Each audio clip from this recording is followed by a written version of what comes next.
Hola, yo soy María José Martínez, chef en Restaurante Lienzo en Valencia, aquí en España.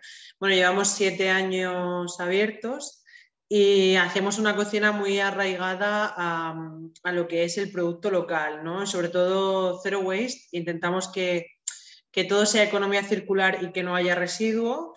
Y también intentar, bueno, y eso sí que lo hacemos, trabajar en ecológico, ¿no? Por eso cuando la gente ve nuestra carta a lo mejor no entiende que tengamos algún tipo de producto, pero es simplemente porque queremos dejar el mínimo en huella de carbono que podamos, ¿no? Que creemos que es nuestro grano de arena a contribuir. Y bueno, entre las muchas cosas que hacemos, nosotros tenemos un Sol Repsol, estamos en la guía Repsol, también estamos en la guía Michelin. Bueno, estamos considerados pues, por muchas guías aquí en España y a nivel internacional.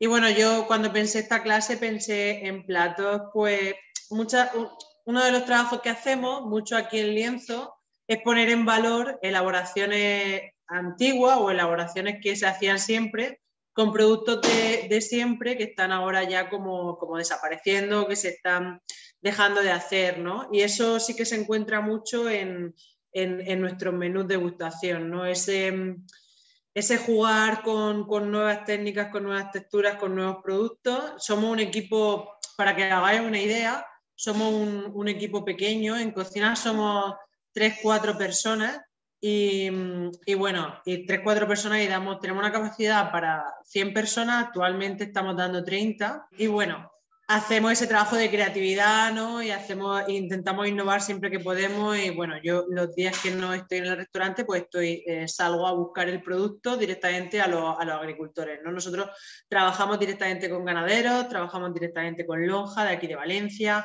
trabajamos directamente con agricultores y es un poquito lo que buscamos y lo que creemos que será un poco el futuro de la vanguardia, ¿no? No tanto como la técnica molecular, sino más bien, ¿no? Buscar ese producto que genere esa recuperación y que aporte para biodiversidad y vuelva a traer, ¿no? Todo eso que se perdió otra vez de vuelta, ¿no? Que está un poco con todo esto de la globalización, a veces en todos los restaurantes te encuentras lo mismo, ¿no? Entonces la verdad que cuando llegas aquí te encuentras una cocina muy, muy personal, basada en el producto de aquí y siempre intentando eso, ¿no?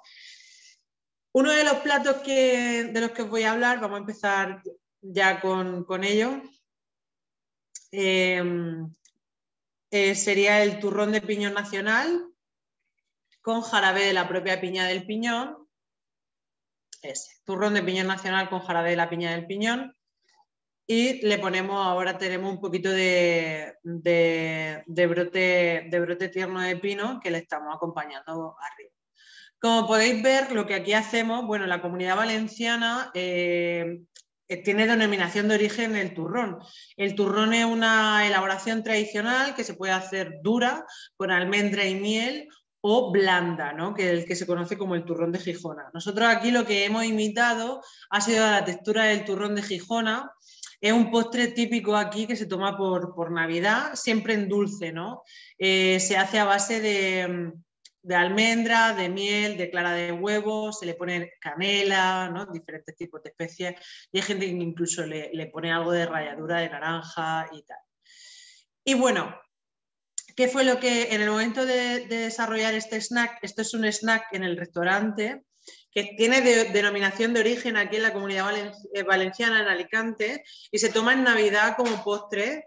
Y tiene la elaboración dura del turrón con almendra, miel y clara, o la blanda, que se conoce como el turrón de Gijona, también de Alicante, que se hace igual. Nosotros aquí lo que buscamos era dar esa textura de turrón que fuese salado para empezar como un snack. ¿Qué era lo que buscábamos cuando empecé a crear este snack? Buscaba un producto que estuviese en desuso, como por ejemplo era el piñón.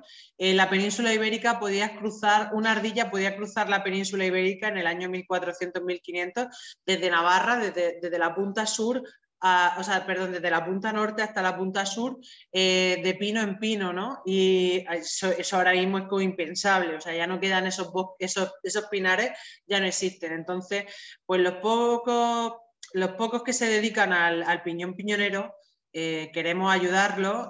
Sí que es un producto muy caro, son 100 euros el kilo, pero bueno, creemos que hay que apostar por ello y nos pareció chulo hacerlo como snack, porque era un bocadito pequeño y que te podía llenar, ¿no? Como llevarte a esa zona, como volver a ese bosque de pinares en ese momento, ¿no? Y bueno, la verdad es que la gente siempre que se lo mete en boca alucina con este plato. Y lo que buscábamos era eso, ¿no? Pasar de un postre tradicional con denominación de origen, como es el turrón de Alicante, a un snack ensalado con un producto, un fruto seco, en este caso no la almendra, sino el piñón. Estos piñones los compramos de Castellón.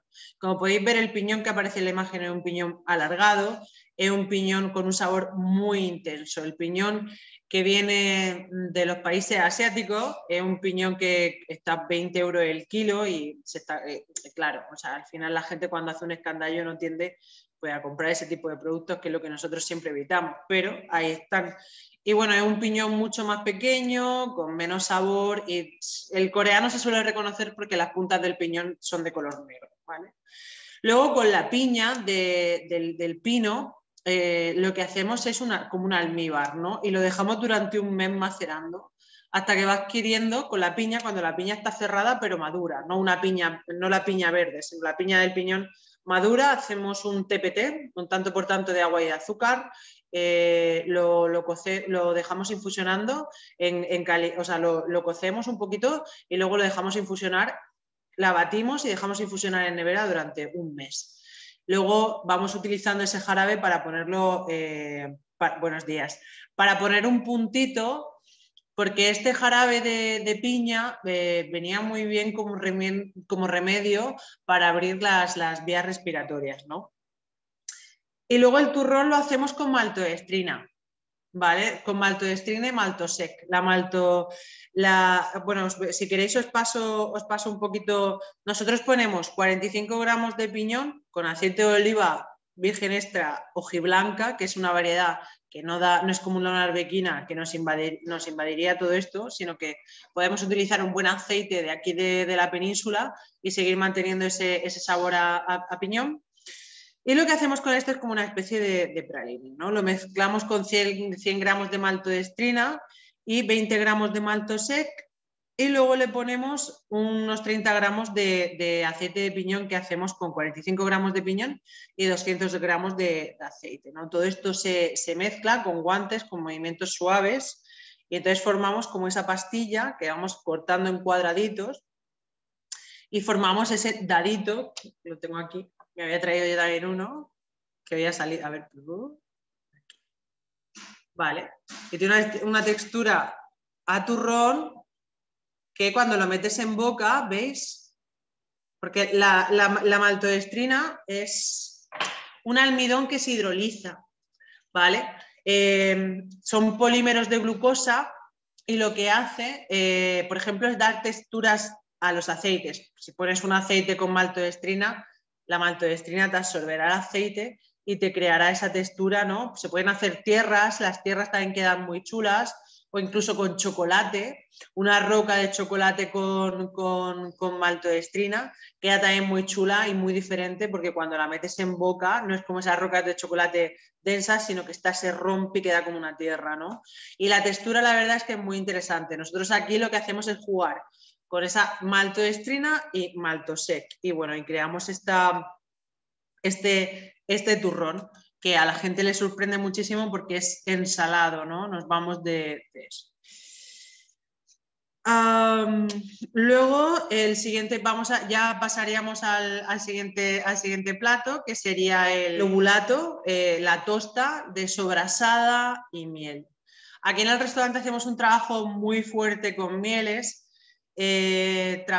Apoyamos un proyecto del ayuntamiento, que es el proyecto de la miel urbana. Está aquí, Restaurante Lienzo está en Plaza Tetuán, y la miel urbana se hace en el jardín de viveros, que está justo cruzando cruzando un puente. O sea, al final la miel que utilizamos es como, nos gusta decir que es como la extracción del sabor de una ciudad, ¿no?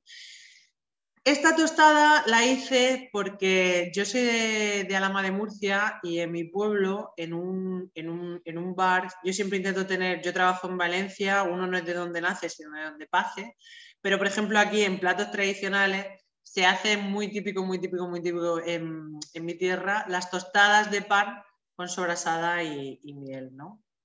Y quería hacer una que fuese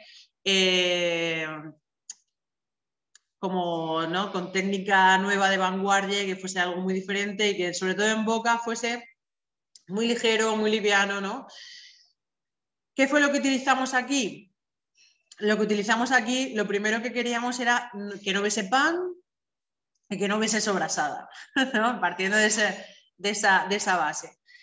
¿Y qué es lo que creamos? Pues una tostada muy fina con obulato. El obulato es un papel transparente de almidón de patata, también lleva lecitina de soja y aceite de girasol. Y esto se hace en Asia para recubrir las pastillas de los medicamentos. Como sabréis, Ferradria fue el que lo trajo aquí a España. Y bueno, allí en el Bulli lo utilizaban para hacer un montón de cosas, raviolis y tal, ¿no? O sea, si no lo cocinas y lo utilizas solo, tienes que ponerle materia grasa, porque si se humedece con agua la textura es muy desagradable. Entonces se suelen hacer raviolis con pralinés, tal, y queda muy chulo.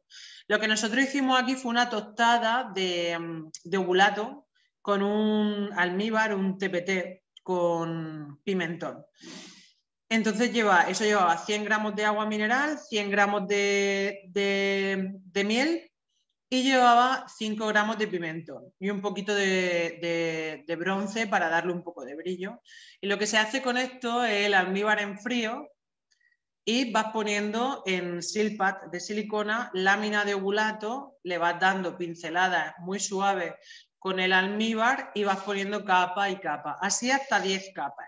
Este es un obulato redondo, lo podéis comprar en Amazon, tenéis cónicos, tenéis redondos y luego los rectangulares grandes que también gastamos nosotros. Pero en Amazon, por ejemplo, lo podéis encontrar. Y bueno, eso, hacemos esta tostada, le damos una cocción de 45 minutos a 140 grados, tiro abierto para que salga toda la humedad.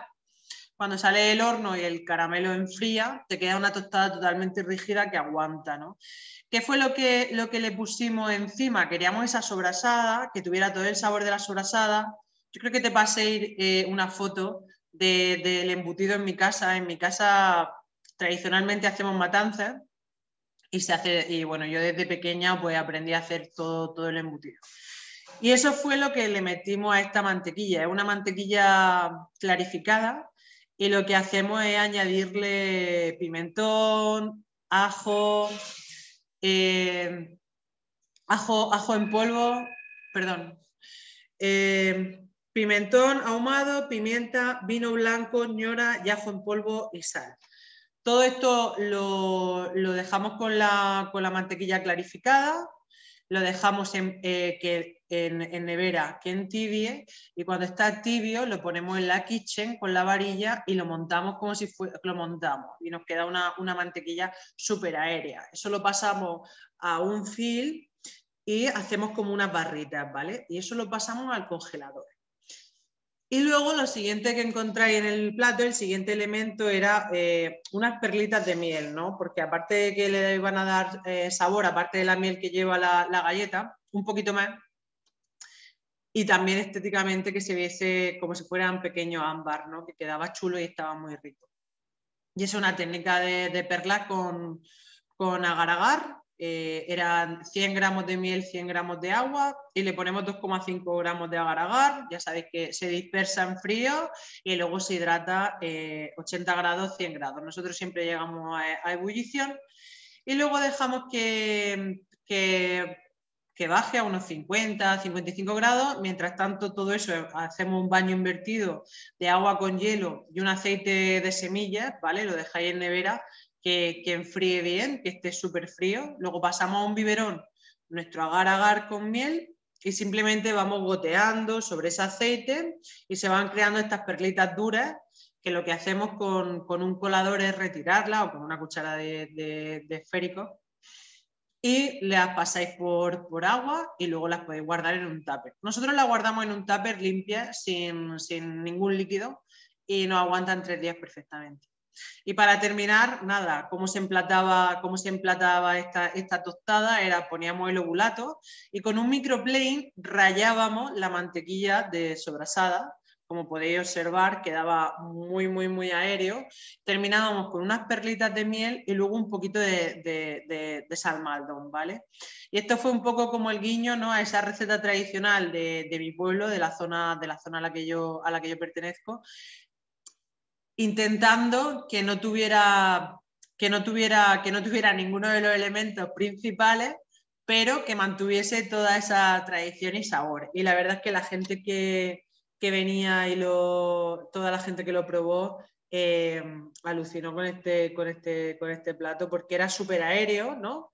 Y muy fino, era sabor a sobrasada muy, muy, muy, muy, muy profunda y luego encontraba ese contrapunto, ¿no?, que se juega con la sobrasada de miel de dulce y salado, ¿no? Era muy tradicional y muy, muy rico. Sí que es verdad que no es muy healthy, pero eso a la gente le daba igual, ¿no? Era un bocadito pequeño, tampoco era muy grande, pero estaba muy, muy, muy, muy rico. Y bueno, y esta es una técnica pues también súper nueva, con el obulato, haciendo tostada con el obulato, ya os digo, o sea, el obulato a mí me gusta mucho, podía hacer muchas cosas, incluso podía hacer cocas, sufladas, raviolis con ello en crudo, o sea, se pueden hacer muchísimas cosas. Y esto es el plato que nosotros dedicamos a esa tradición traída a la cocina de vanguardia. Ahora vamos a pasar vamos bien de tiempo, ¿no? Sí. Vamos a pasar, es que hay un plato que nos va a llevar muchísimo tiempo. A los ajetes cocinados al barro con pil de chufa. Este plato lo creé hace 2 años y lo que yo buscaba aquí era poner en valor el producto y poner en valor la tierra, ¿no? Y escenificar. Aquí cuando estaba pensándolo, lo que buscaba era hacer un plato que fuese en verduras como elemento principal, pero que la gente que la gente pudiese ver todo el esfuerzo que supone hacer el trabajo de ese agricultor, porque tú cuando ves unas judías o ves unos ajetes, ves unas judías y unos ajetes y tú no sabes que esas judías han tardado tanto tiempo en salir, que había un hombre que la iba recolectando una por una, que los ajetes los plantó de uno en uno y que los fue sacando de uno en uno. Y bueno, esas judías son de aquí, de la Horta Nord de Valencia, y esos ajetes son de Xàtiva, de un señor que solo tiene ajete. O sea, ese señor toda la vida se ha dedicado a tener ajete y su vida se basa en eso, ¿no? Y bueno, yo quería escenificar como que había tierra, como que salían de la tierra y que fuese algo también laborioso para que tú entiendas que no es tan fácil y que con todo ello me diese un plus dentro de mi plato. Entonces pensé en los papillotes, ¿no?, en toda esa verdura, el papillot que siempre se hacía en la Nouvelle Cuisine cuando llegó el papillot, y pensé que ¿por qué no hacía yo un papillot en barro? Yo en Barcelona trabajé en un restaurante que se llamaba el Café 1907, donde todo lo que por la mañana había una foto de Santi y Santa María en la entrada y cuando entrábamos saludábamos, ¿no?, a Santi. Y Santi era un defensor de la tierra, del producto y de la tradición y él hacía una trufa cocinada en barro. Pero era simplemente esa trufa, ¿no? ¿Por qué? Porque cuando tú cueces al papillote en barro, lo que hace, al final un papillote lo que hace es resaltar, ¿no? Que todo se cueza en el jugo, que no quede seco, que no se produzca la caramelización, como cuando metes un asado en un horno, que al final hay partes tostadas porque hay reacción de Maillard y se ha caramelizado. Y lo que buscaba era eso, ¿no? Que mantuviese todas esas cualidades de la verdura, que se ensalzara y que la verdura quedara.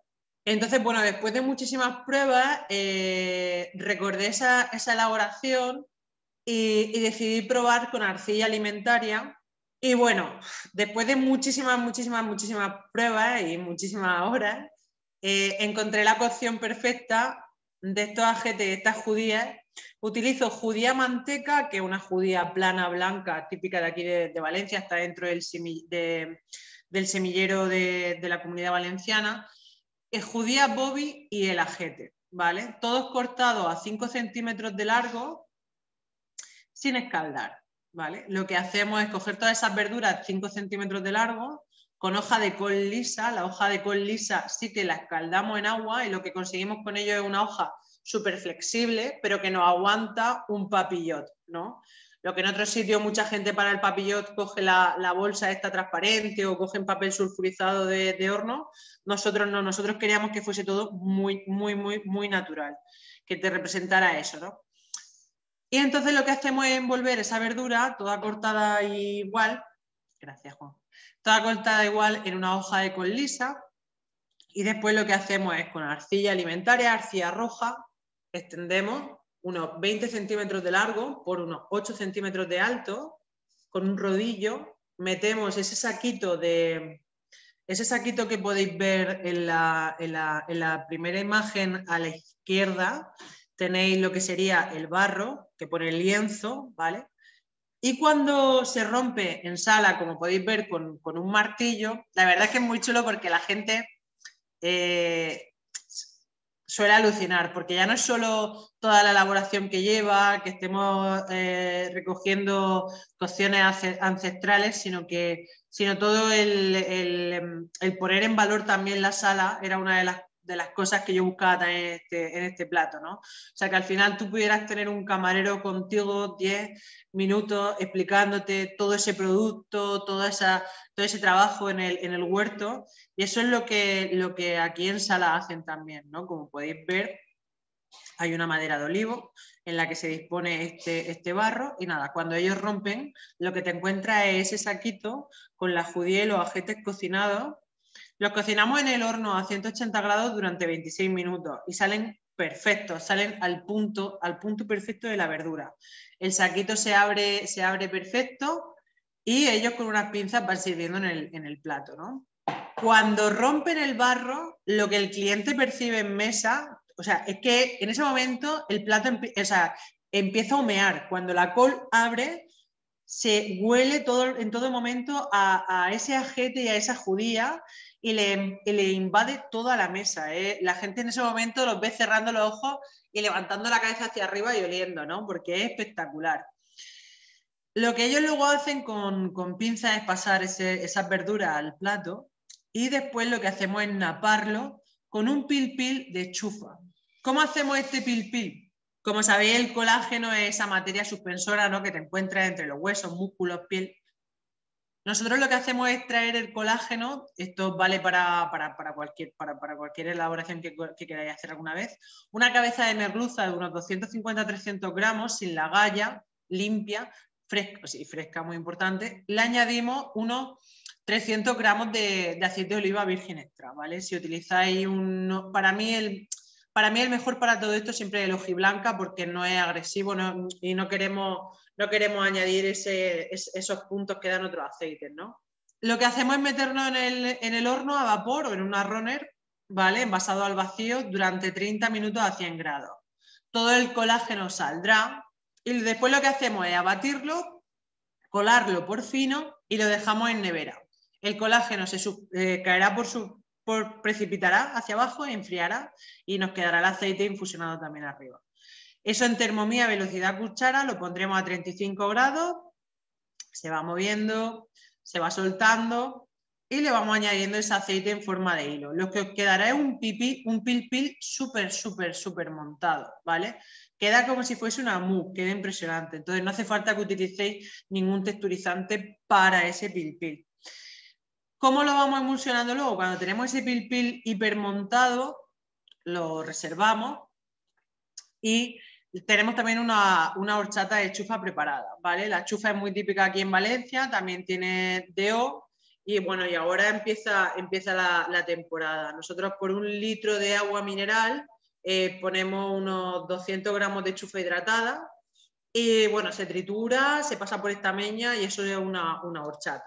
Nosotros cogemos 300 gramos del pil pil montado en la cabeza de la merluza y vamos montando ese pil pil lo vamos montando en hilo con la horchata.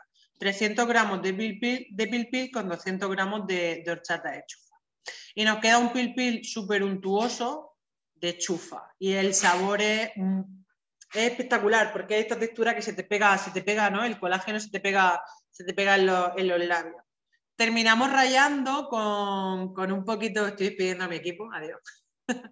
Terminamos rallando con un poquito de Roquefort el plato.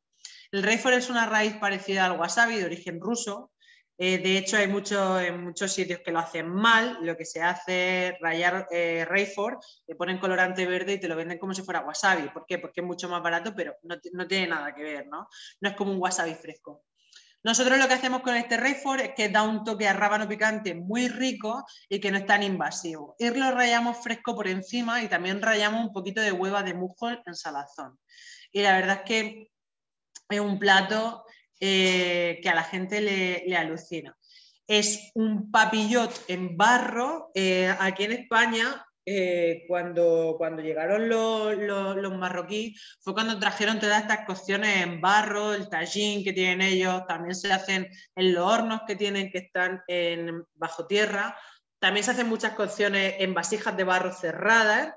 Y todo esto era lo que yo quería recuperar y poner aquí, ¿no? Y sobre todo que al final se significara algo que fuese como que estaba saliendo de la tierra ese producto, ¿no? Creo que es muy chulo, muy diferente y bueno, que hemos marcado un antes y un después importante porque cuando nosotros hace 2 años empezamos a hacer esto, nadie lo estaba haciendo y ahora se está volviendo a hacer, ¿no? Este papillot en barro que queda muy elegante, queda muy chulo y bueno, como veis, el plato en sí son unas verduras cocinadas en barro, pero es algo que tú no te esperas en mesa, ¿no? Y luego la técnica que tendríamos, el punto más vanguardia, es ese pil pil, ¿no? Sacando el colágeno de la cabeza de la merluza, también lo podéis hacer con una cabeza de bacalao.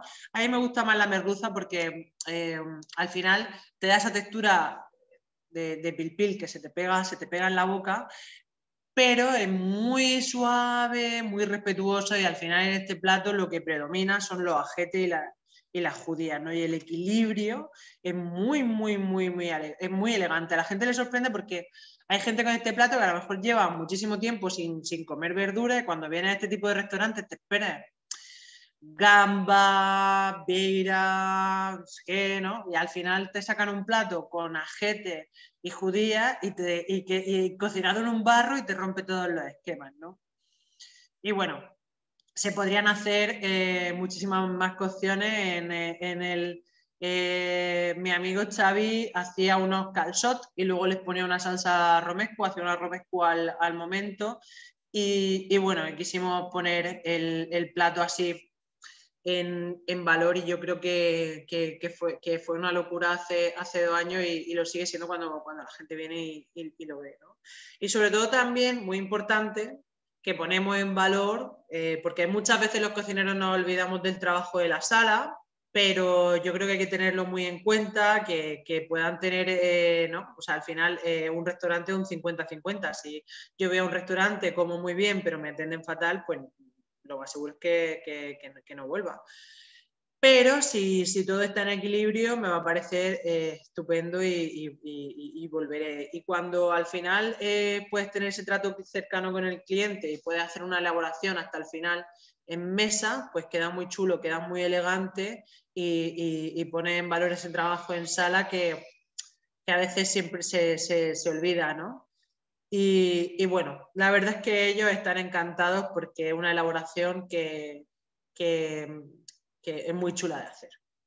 Y bueno, ese sería uno de los entrantes que te puedes encontrar en el menú de lienzo. En otra época, cuando no estamos en temporada de ajete y judía, cuando llega la época de los espárragos trigueros, lo hemos hecho, cocinado al barro, pero lo hacíamos con espárragos trigueros Y lo que hacíamos era una salsa perigó de trufa negra, ¿vale? Porque también coincide que está la trufa negra de temporada, la Tuber melanosporum, en todo su máximo apogeo. Y entonces lo que hacíamos era una salsa perigó para salsear los espárragos. Hacíamos esa misma cocción, había que darle a los espárragos y se envolvían igual y le dábamos a los espárragos a 180 grados sobre 35-40 minutos.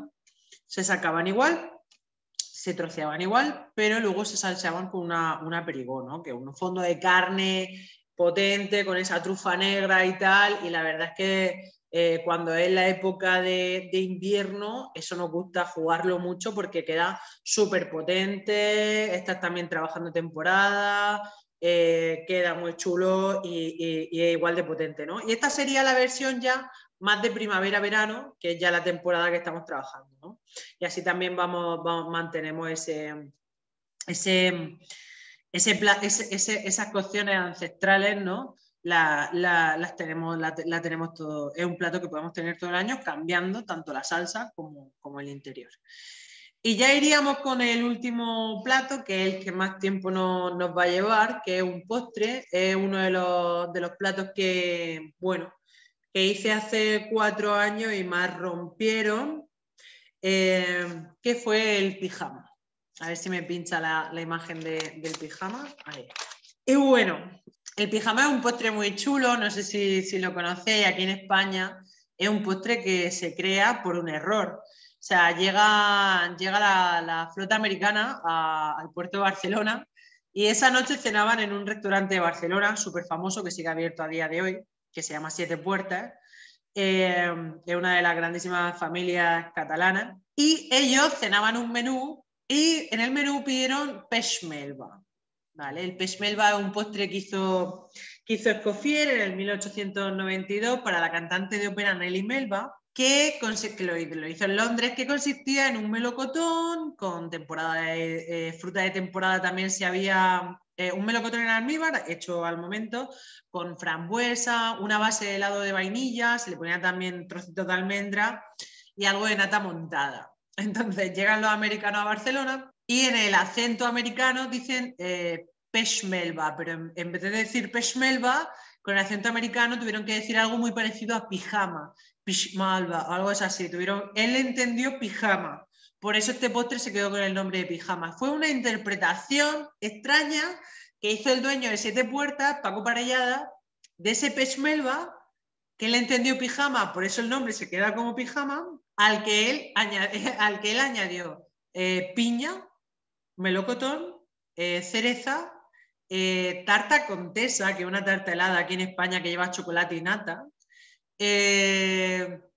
Y bueno, era como algo muy flan, también llevaba flan, era algo como muy clásico y se ponía un flan tradicional en el centro, la piña esta de almíbar, la rodaja entera, el melocotón en almíbar, cereza, confitada, nata de spray, se ponía también la tarta contesa sustituyendo al helado de vainilla.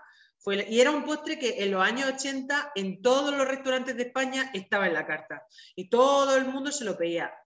Y en todas las bodas, bautizos y comuniones era el postre por excelencia, el pijama. O sea, una interpretación del peix melba de un señor en Barcelona, ¿no?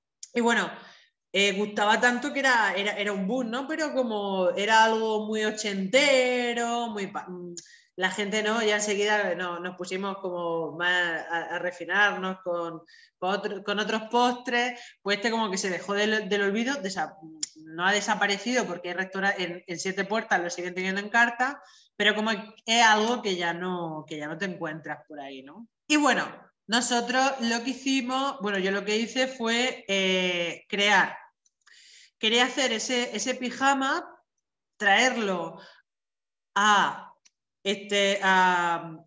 lienzo y poder hacerlo en mesa y que al cliente, aparte que le pareciese algo muy rico, le pareciese algo muy chulo. ¿Cómo empezó este proceso? Este proceso empezó desde la creación del mantel. El mantel que veis sobre la mesa es un mantel de silicona que nos hicieron especialmente para nosotros.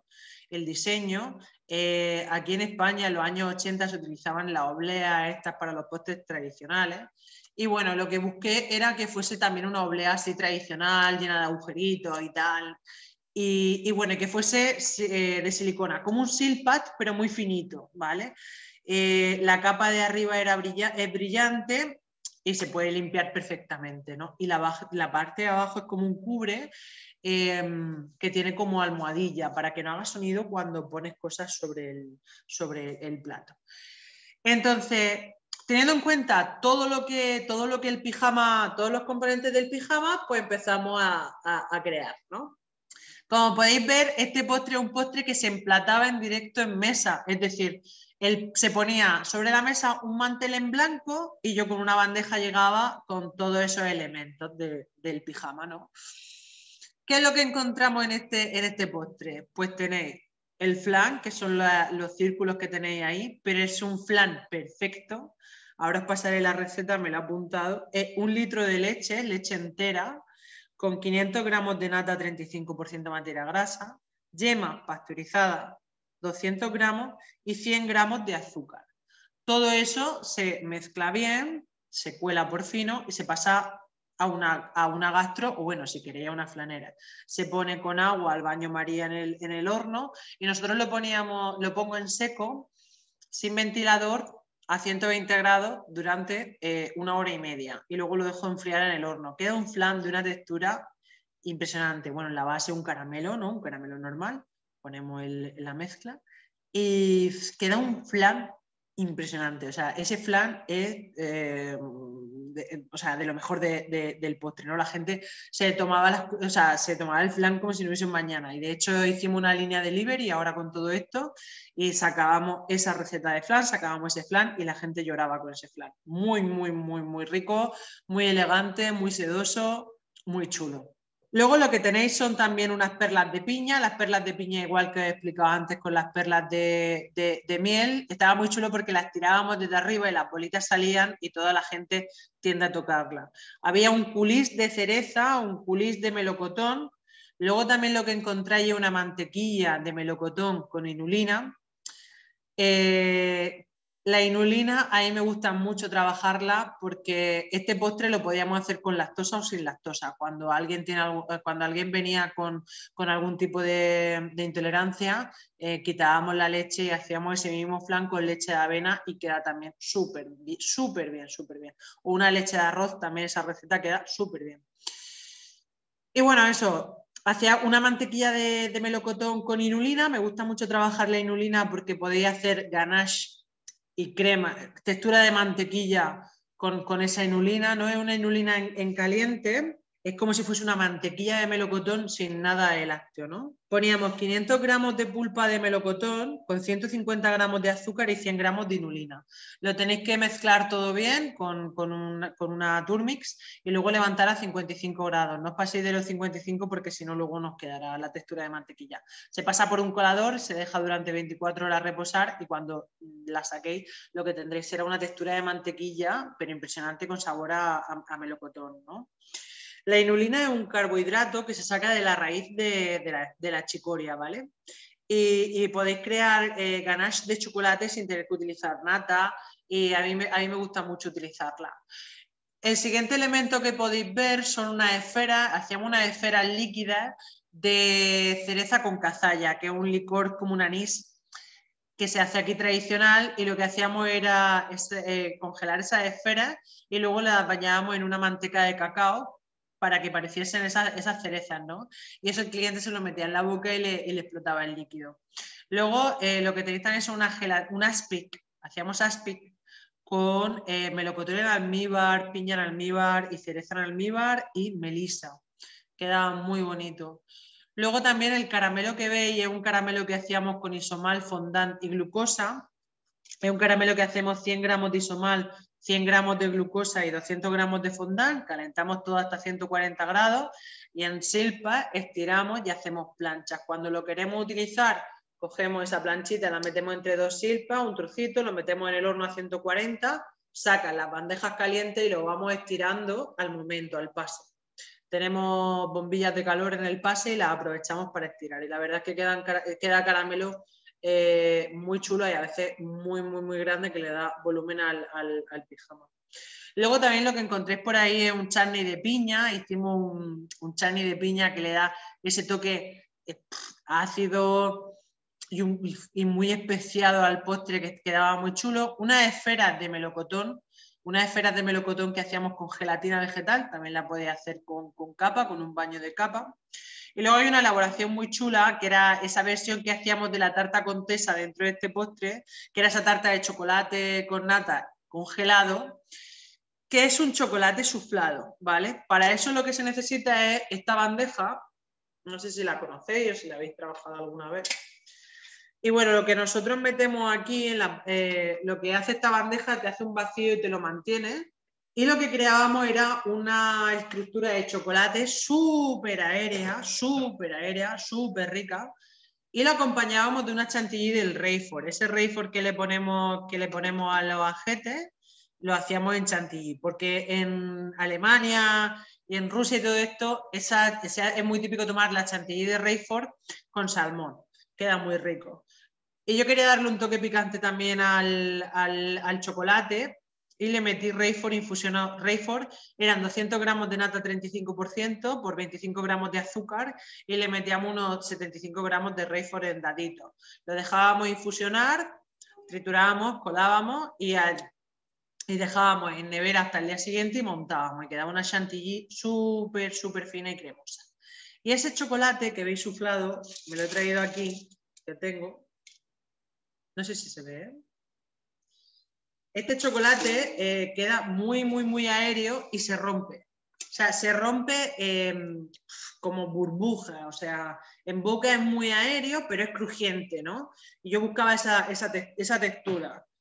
Para eso necesitáis estas tapas que podéis tener en cualquier gastronor de este tamaño.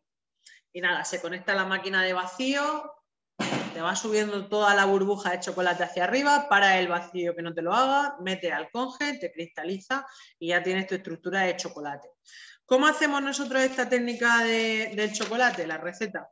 Yo la receta que yo hago son 400 gramos de chocolate, 70%, con 100 gramos de manteca de cacao. Yo suelo utilizar manteca de cacao Maicrío de Barry, porque no tienes que atemperar el chocolate y se queda perfecto. Luego 110 gramos de chocolate blanco y le pongo 200 gramos de praline de avellana que hacemos nosotros. Todo esto se funde junto con la manteca de cacao, no hace falta que atemperemos.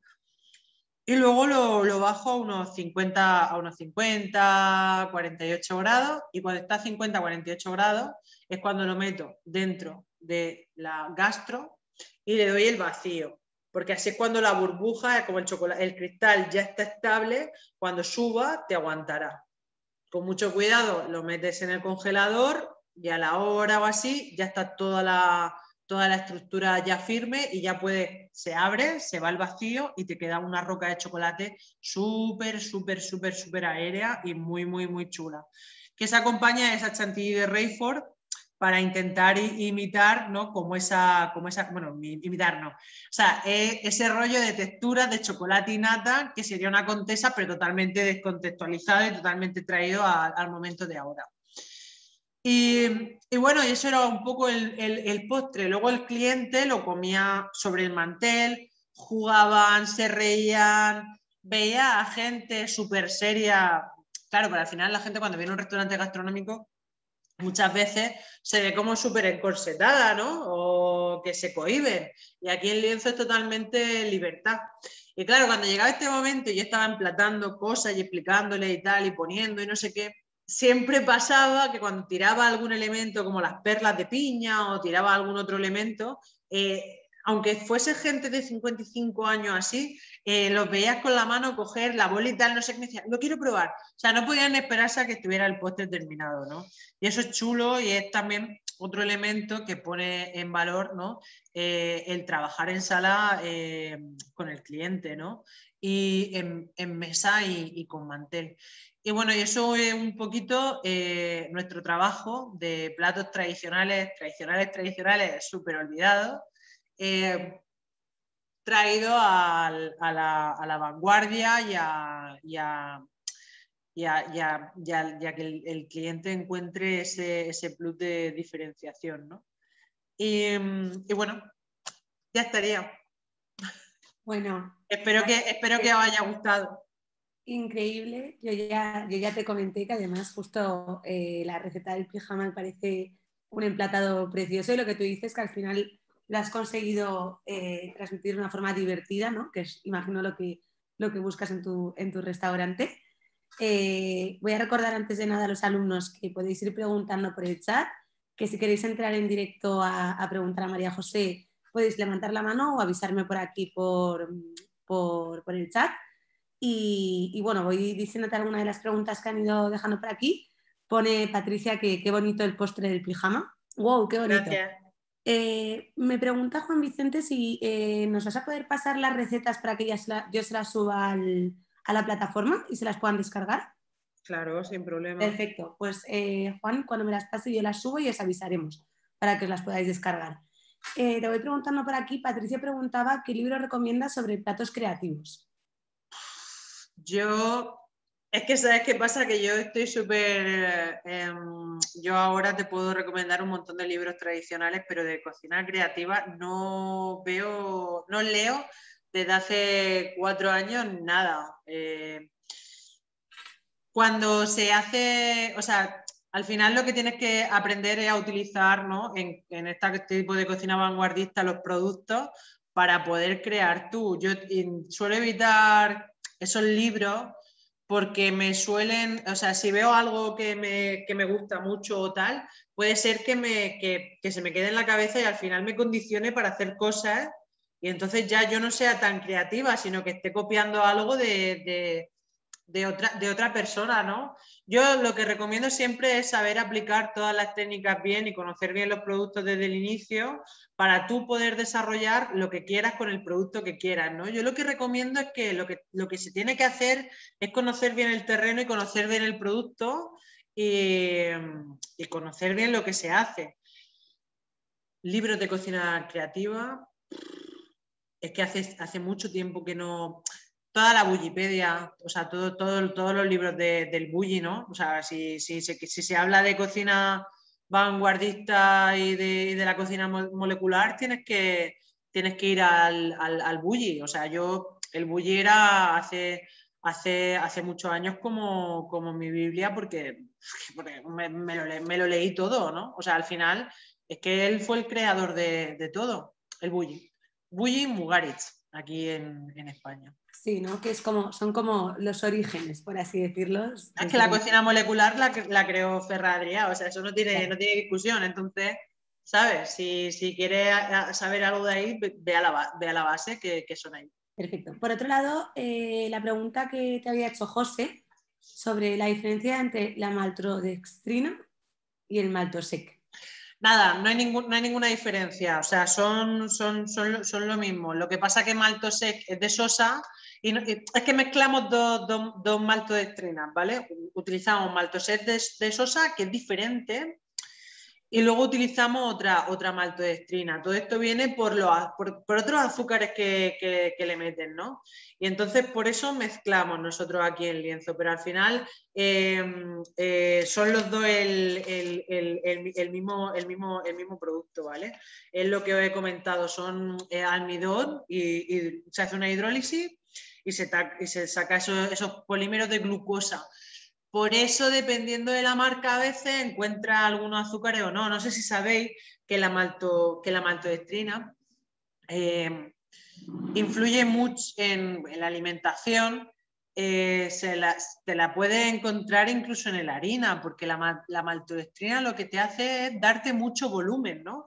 Si te has dado cuenta en ese turrón de piñón, con un producto que es muy caro, como sería el piñón, conseguimos tener todo el sabor con ese aceite y darle un volumen con esa maltodextrina, ¿no? Y la maltodextrina se utiliza mal utilizada en alimentación para mezclarla con harina. Por eso muchas veces cuando la gente intenta hacer un buen pan o intenta hacer...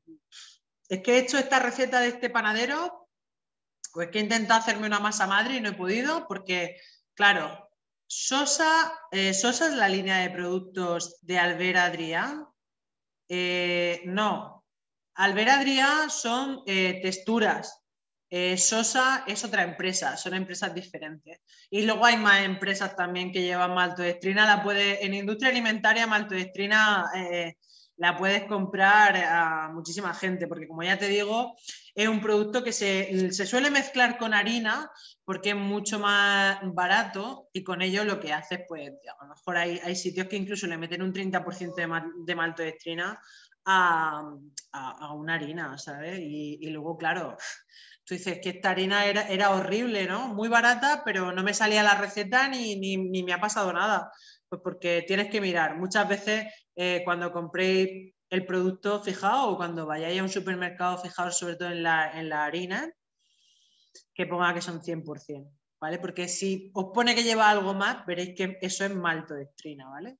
Y bueno, y es lo que nosotros utilizamos para hacer ese turrón o también polvorones, se suelen utilizar también para hacer polvorones, ¿no? En ese caso nosotros mezclamos la marca de Sosa, lo que sería el Maltosec, con otra maltodextrina de otra marca totalmente, no son texturas de los hermanos Adrià.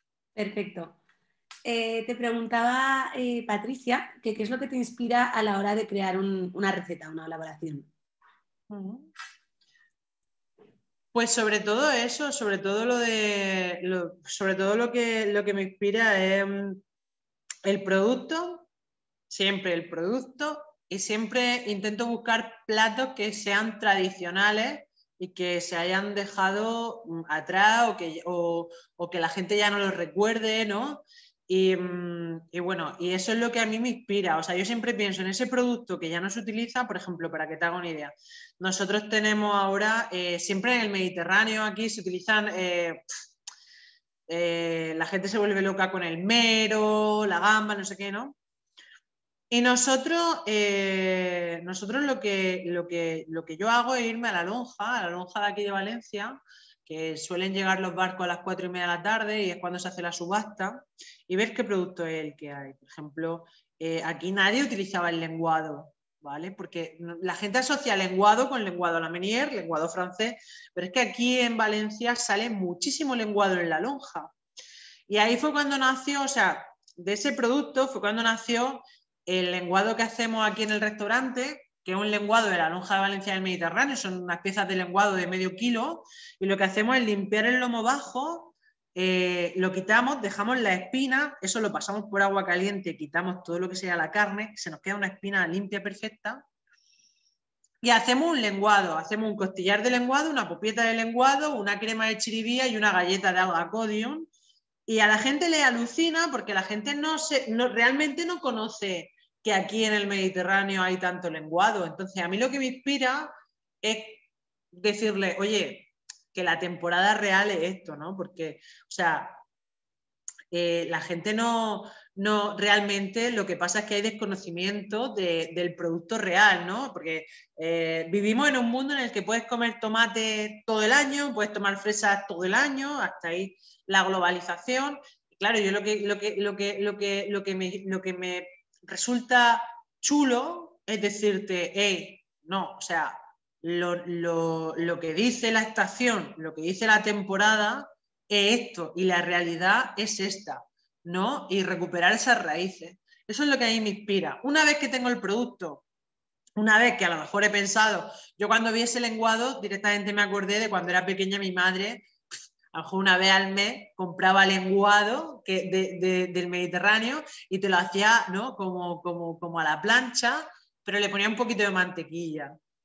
Y yo dije, jo, o sea, es que quería tener ese plato porque me recordaba a mi infancia, pero claro, muy traído a diferentes texturas, a diferentes sabores, pero siempre manteniendo el Mediterráneo, ¿no? Como ese costillar de lenguado a la cerveza negra con una popieta con pebrella, chiribía y alga codium. Bueno, María José, también te digo que creo que hay que tener un don para que te venga esa inspiración y hacer esas recetas, pero bueno, Javier, Bueno, yo siempre lo diré, ¿eh? O sea, yo creo que al final la cocina es trabajar, conocer el producto, conocer. Tienes que saber, o sea, para poder crear tienes que tener conocimiento de lo que haces. O sea, una persona que no sepa de producto o que no sepa de nuevos texturizantes o de nuevos materiales, no puede crear. O sea, realmente no puedes tener ese talento porque no tienes el conocimiento, pero que nadie os quite, que seguro que todos vosotros tenéis muchísimo talento, porque a mí me cansa también mucho, no, el talento.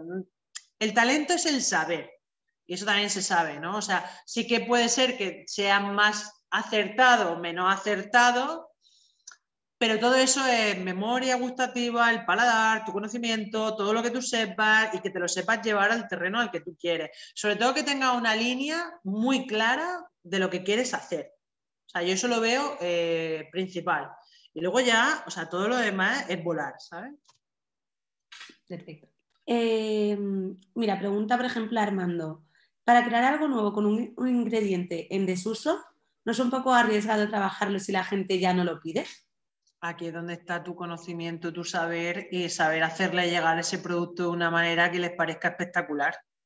O sea, al final, no es que estemos utilizando productos que están en desuso porque sean malos productos, todo lo contrario.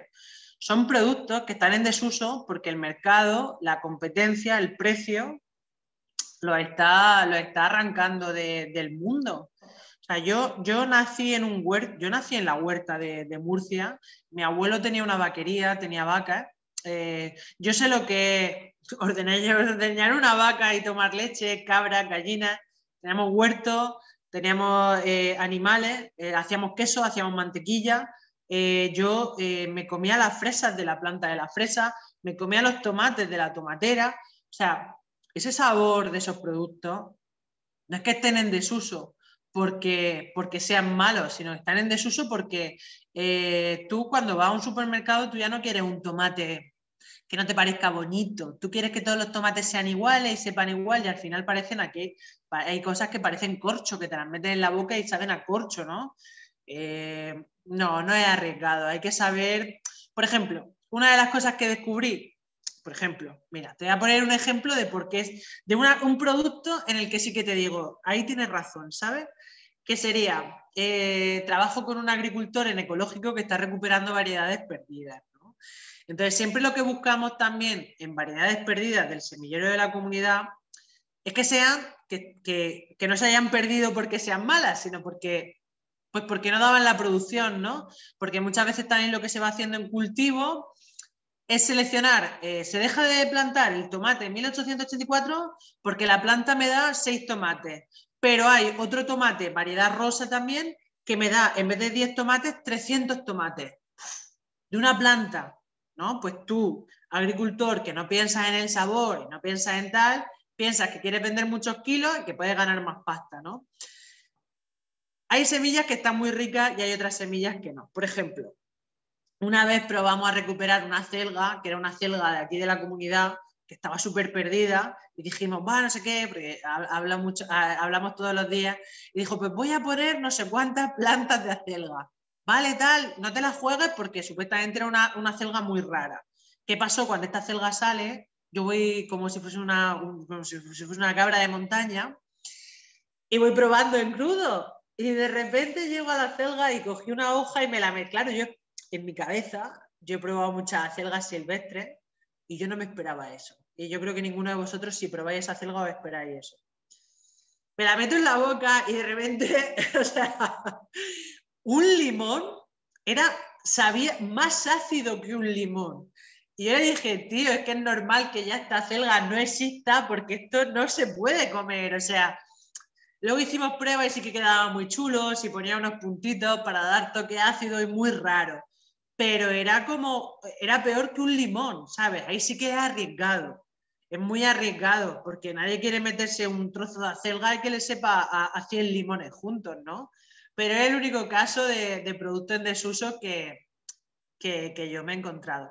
platos que estén en desuso como el pijama, tienes que hacer que la gente quiera ese plato, tienes que crear esa necesidad. ¿Cómo cree esa necesidad en la gente? ¿No? De un pijama, tal, que dice esta tía. Hacían fotos. Ahora mismo el 80% de la experiencia es compartirlo, contar en redes lo que estás comiendo y tal. ¿Y eso cómo era? Pues era emplatarte ese postre en la mesa.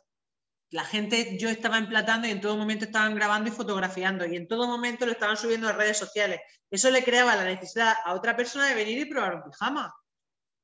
Y aparte es que estaba muy rico. O sea, cuando quieres coger y recuperar algo que ya no se utiliza porque por la moda, porque tal, tienes que hacer que esté muy, muy, muy rico y que les sea muy sorprendente y que les cree una necesidad de compartirlo también en redes, ¿no? Que es un poco también ahora lo que en la alta gastronomía tienes que dar cuenta, ¿no? Si muchas cadenas lo están llevando a su territorio, pues ¿por qué nosotros no vamos a hacer que tú quieras venir y comerte ese pijama que se comió tu amiga, que subió no sé qué tal, que la chef te pone, que no sé qué chulo, que qué bonito, que ¿no? Pues eso, ¿no? Y que tú lo vivas conmigo en todo el montaje. Un poco intentar hacerlo atractivo. Y lo que dice Armando, dice, en esencia es encontrar el punto nuevo de uso y presentación, ¿no? Claro, Como te da las claro. gracias. No, pero es como es un plus más. O sea, es también crear esa necesidad de que lo quieres compartir en redes, porque es que ahora mismo la gente tiene esa necesidad y cuando le crea esa necesidad van a venir, van a pedir el menú igual, se lo van a pasar pipa, van a probar producto nuevo y tal, pero es que encima tienen ese plus de que es algo que pueden compartir y contar a sus amigos porque es como muy chulo. Sí, que al final ahora es un requisito, ¿no? El que sea fotografiable, por así decirlo. Bueno, hay platos, por ejemplo, hay platos que sí, como sería ese pijama, y luego hay otros platos que lo que es para foto es el proceso, porque en realidad los ajetes en el plato, ¿no? Tú los ves y es como muy, muy sobrio, es algo muy sobrio y muy directo, muy crudo, muy directo al producto y a la pureza, ¿no? Es como muy... Pero la gente ha visto todo el proceso y ha sido tan romántico que ya cuando está en el plato están totalmente enamorados. Claro. Y Juan Vicente te preguntaba, que me ha costado entender, algún libro que explique un poco cómo se usa, por ejemplo, la maltodextrina y demás, con tablas de uso. A ver, lo que podéis hacer, por ejemplo, libros, si hay algún libro así de técnica y tal. Yo lo que recomiendo es la página de Sosa. En la página de Sosa tenéis todo el catálogo y en el catálogo vienen toda la tabla de uso, las dosificaciones, incluso vídeos recetas, ¿vale? Lo tenéis en YouTube, es Sosa, y ahí encontráis casi todos los productos. Perfecto. Yo sigo esperando un poquito más por si surge alguna nueva pregunta. Por aquí te dan las gracias. De todas formas, si quieres ir contando algo más, a mí personalmente me ha encantado esta mentoría. La verdad es que dan ganas de ir a tu restaurante, María José, porque al final es eso, aparte de comer bien, te lo pasas bien, que yo creo que es fundamental, ¿no? A la hora Sí, de probar sitios sí. nuevos. Y, y no sé, chicos, si tenéis cualquier pregunta, estáis a tiempo. Estoy viendo, comprobando, a ver, no me haya dejado ninguna por el camino. Armando ha añadido, bueno, por aquí dice Antonio que mil gracias y felicidades. Nada, gracias a Eh, vosotros. Decía Armando que debe intervenir la mercadotecnia también para crear el deseo de probarlo entre la gente, obviamente. Y de momento creo que no hay ninguna pregunta más. Así que lo que te decía María José, si quieres despedirte, añadir cualquier cosa más. Saludo, saludo. Soy todo México. ¿De qué países soy? Es que, ¿sabes qué pasa? Que, bueno, esta semana hemos hecho un menú pop-up, o sea, solo va a ser este fin de semana y el fin de semana que viene, y hemos hecho un menú súper chulo que se llama Viaja con nosotros, como un poco la vuelta al mundo, ¿no? Y hemos hecho un plato mexicano, pasamos por todos los continentes, hemos hecho un plato peruano, hemos hecho una pachamanca de gallina valenciana que con guacatay brutal, le ponemos jipanca, no sé qué, brutal. Y luego hemos hecho un plato mexicano, hemos hecho un mole de elote y un mole de haba, un mole verde y mole amarillo.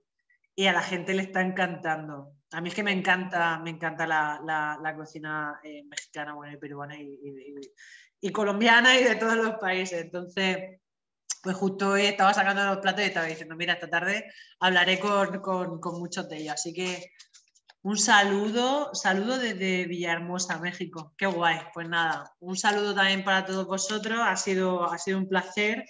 Tenéis una gastronomía impresionante allí. Bueno, al final en España la gran mayoría de los productos provienen, todo lo que son cítricos, ¿no? Que siempre nos pegamos golpes en el pecho hablando de la naranja y de los limones, todo eso viene de Asia, o sea, todo eso vino de Asia. Y luego todo lo que son patatas y tomate y todo esto que viene de América, ¿no? Y entonces al final, pues bueno, ¿no? Yo tengo muchas ganas ya de que se acabe esto, porque el viaje que iba a hacer antes de la cuarentena era a Perú y estoy como loca ya de que se acabe esto para poder Ojalá, viajar. ojalá pronto. Sí, tengo muchísimas ganas. Sí, pues el mole, hoy bueno, estábamos llenos y hemos hecho el plato de mole verde y mole amarillo, ha sido impresionante. Le hemos dado con inulina al mole amarillo un poco de textura de mantequilla. Quedaba con una mantequilla empomada y la gente ha alucinado, porque el mole verde sí que era más como un mole, ¿no? Como un mole madre, pero el mole amarillo era espectacular. Y nada, estaba yo muy contenta porque ha sido el primer día del viaja por el mundo y ese plato Ya ha ha gustado. triunfado, ¿no? Sí, que queda súper chulo, lo ponemos en un plato de marrón de arcilla súper bonito y muy evocador. Y nada, ha sido un placer, encantada. Muchísimas Muchas gracias, gracias de verdad, por... que ha sido muy entretenido. Te voy a recordar que nos pases las recetas porque seguro que nos lo piden y así las dejo subidas. Antes de nada, recordaros que tenéis hasta mañana para descargaros el certificado de asistencia y de verdad que millones de gracias, que ha estado muy bien y hemos aprendido mucho, yo creo que todos. Pues nada, encantado, un placer. Mucha salud. Un saludo.